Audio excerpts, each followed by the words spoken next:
But then there's, in addition, contingent facts, which are like fusions of these fundamental principles, into random identities, say, that define the nature of that world. We would call these physical constants of our world. And within that, then you get sort of a baseline for, in our universe, it's space-time, and that allows this aggregation, right? But the complexification is already going on in the metaphysical derivation, because you start with something general, right? And simples, really, general simples, which are the principles. And then the interweaving of these that is, from my way of thinking about it, always, it's not like a process thing, right? It just, they always are interwoven.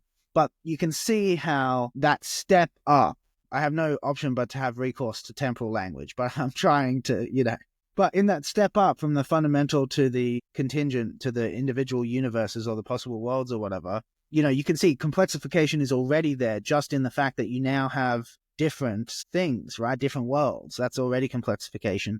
And then that process continues as you get the interweaving then of the physical constants, which gives us physical particles. And then the interweaving of those gives us chemistry. And then the interweaving of that gives us biology. And so that criteria, although I do think obviously there's some implicit sense of, like a metaphysics should answer to the arising of complexity. And I guess kind of what I'm saying is, for me on a personal level, although again, I wouldn't stipulate that you have to have this fractality, but if you have this fractality, then you've got a ready-made answer, I think, to the question of complexity. Obviously, the specifics are going to be different on someone else's account, and we might regard how satisfactory that is as a reflection of the adequacy of their solution. But I think the general outline, in the sense of these general simples, they go together and then complexity arises because the simples are always true at every level, right? That's the fractality, the thing that makes, that's how, I always think of that as an answer to the problem of epistemic access when it comes to metaphysics, because we don't have empirical access,